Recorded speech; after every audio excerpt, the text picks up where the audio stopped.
did you see that you knew you guys could exploit? He basic, man. He basic. Remember, Spence and Derek. They were always saying, "Well, remember this last interview. Spence said, well, he's good at fundamentals. I'm fundamentally sound. You can break that shit apart, partner. And then after the first round, he was slow as shit. He's slow. He got that will and that determination, but if you keep going upside that nigga's head, man, please. He was slow. Counter, look at the counters. Counters fast as shit, though. You know what I'm saying? Now what? He was basic. Yeah, man. Look, man, I ain't gonna call the man basic because I wasn't in there with him last night. Based on what I seen last night between Crawford and him, he just went on Crawford level. Can I ask you one more thing, man, about the... What's going on, people? It's your man, No IB, back once again. Big shout out to my doggy for coming through and boosting the coin up. So, we just heard there from Bomac, Terence Crawford's trainer, and listen, I agree with the interviewer in that sense that Crawford is just another level. Yeah. Spence has never looked that slow before. In fact, Spence is normally, he's not the quickest dude, but he's not a slow dude, is he? When he was in there with Porter and Danny Garcia and whoever else, Kell Brook's pretty quick. He ain't never looked slow to me. He's not got the cat reactions of Floyd Mayweather or Terence Crawford, but still, I believe it's just one of them ones. Yeah? It's a bit like Clarissa Shields and Savannah Marshall. I don't rate Shields, but she's quick, for sure. There's no denying, she can't punch for a toffee, like Floyd, but she's quick. Crawford is that guy. He quick, he can... Normally, there's a trade-off between speed and power. Look at people like Canelo or Triple G. Canelo and Triple G are relatively heavy-handed, but they're not quick, are they? They have to set their feet and dig in and twist their hips. Crawford, he has that Mayweather speed, and I don't know what it is, people. Do you understand? He is essentially an alien. We've never, especially at these weights, people. Mike Tyson knocks people out. Number one, he runs out of gas after 2 rounds, 4 rounds, 5 rounds. Number 2, he's a heavyweight, so you'd hope so. We've never seen this level of devastation for a 147-pound man. I don't believe. Who's gone up in weight as well, kind of thing, and keeps growing. And he's 36. Mike Tyson, with all due respect, he was good in his early 20s and peaked early. Crawford out here getting better with age. It's just unparalleled. So my original point was, I have to agree with the interviewer. The interviewer said, I can't agree with you that Spence is basic. For all we know, and again, Terence Crawford himself said that Errol Spence stays tearing up Jermell Charlo's arse in sparring, which I have to agree with. Why?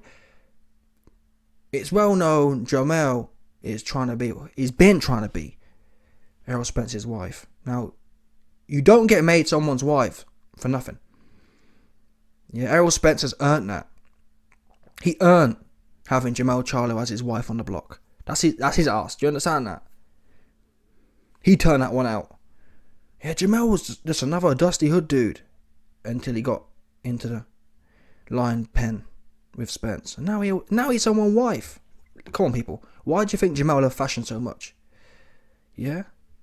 Women love fashion. 100%. Jermell never used to like fashion until he got in the ring with Spence, and Spence tore the ass up.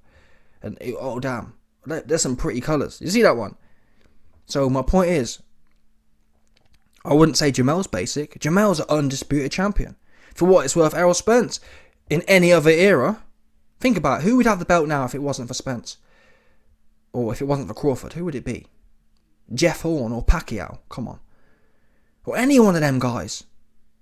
Spence has beat them all. Any one of them mid-level guys, he beat them. He stopped Kell Brook, for example. So he's not just a bum. He beat up Danny Garcia. Danny Garcia was shook. So it's unfair to call him basic. Unless you're referee. Yeah, he is basic to Crawford, but that's the only person he's basic for. For all we know, Spence will go up there and beat on Jermell Charlo, for example. And become undisputed. So, that's the truth. Now, get into the banter part. Bomac killing it. And I have to respect Bomac. Why? Because end of the day, man, Team Spence, they was talking their talk. Yeah, oh, he big Cheeto, man. And the bars were funny, I ain't gonna lie to you. Big Cheeto, man. Errol Spence stayed clowning, so Bomac getting his get back. And to be fair to Bomac, yeah, Bomac was one of the cool guys. During them final press conferences, Bomac was the guy saying, we'll see. It was more Spence who was... Like, I never really heard Bomac say that anything bad about Spence. Spence was saying he big Cheeto, man, he big... what do they call it in America? Kool-Aid. Big Kool-Aid, man, all that... all them kind of ones. He was going hard, so Bomac's earned his right to clown now. He basic and slow. In boxing, yeah, it's more or less, apart from Chinny, basic and slow is as bad as it gets. And for what it's worth, from what we've seen Crawford do, Bomac could have also said he Chinny too. With all due respect. He looked Chinny. Crawford made him look Chinny. Again, it's a bit like Jermell Charlo and Spence in sparring.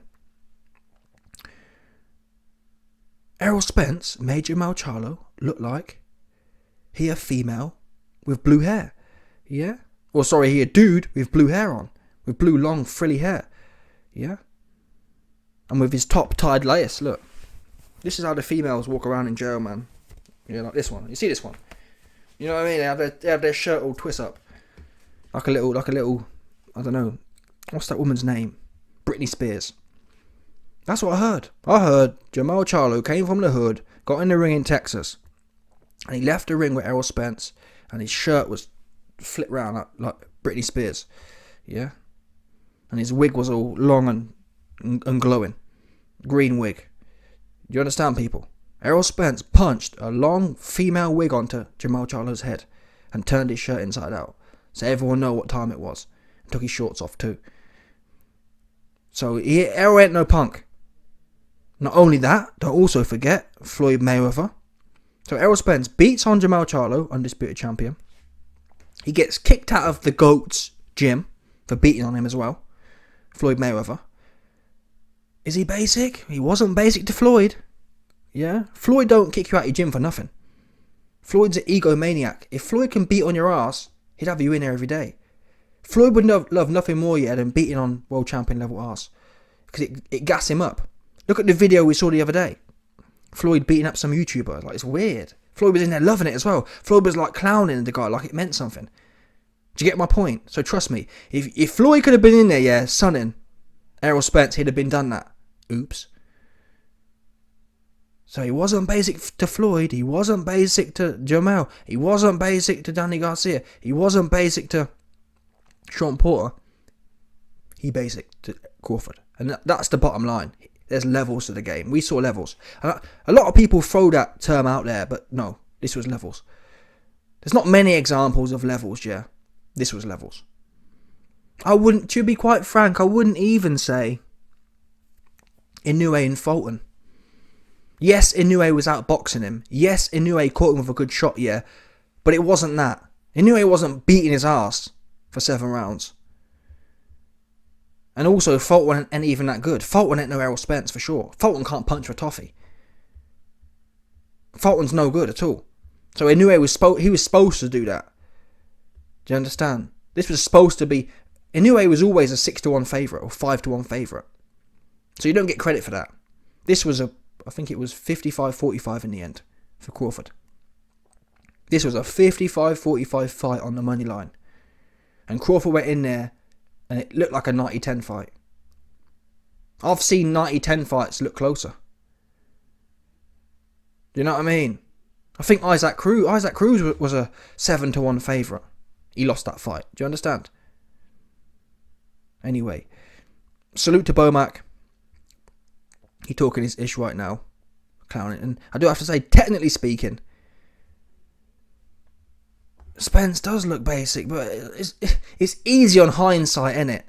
Oh, he looked basic. But end of the day, man, when Spence is not lunging, but he kind of pushes, he lunges and pushes that double jab. He goes touch, touch. When he was doing that to everyone else, the head was going back. Kell Brook's eye was breaking down. Ugos's eye was breaking down. Do you understand, people? So, you know what I mean? It's all well and good saying it, but no one else made it look basic. I rate Kell Brook as well. I mean, he was beating Spence for the first 6-7 rounds, but he was outboxing Spence, sorry. He wasn't on his arse, though. He wasn't tearing the arse up. So, yeah, man. I think it'll be important to know where Spence goes from here. I really want Spence. Well, I think Crawford going to smoke him again at 154, yeah, but it'll be good to see Spence's character arc. Because I reckon, well, hopefully, Crawford beats him again, and then he comes back and beats Tim Tszyu, for example. Do you know what I mean? I'd like to see Crawford beat Spence again, and then Spence stay at 154, or even go to 160. Because I really think Spence should be at 160. I don't think 154 is going to do it at this age. Spence was like 18 years old and having to cut serious weight to get to 147. You can't be 33 and think 7 pounds can do much. But I'd like to see, either way, I'd like to see Spence come back and beat someone like a Tim Tszyu, or beat someone like a Demetrius Andrade at 160 for a belt, to reaffirm, okay, this guy, he wasn't washed. He just in there with greatness, true goatness. A lot of people talk about greatness, sorry, but the greatness, everyone can be great. No one can be goatness. Terence Crawford, goatness. Anyway, let me know your thoughts, people. Smash the like button, subscribe, and lick off the 100%, no doubt about it.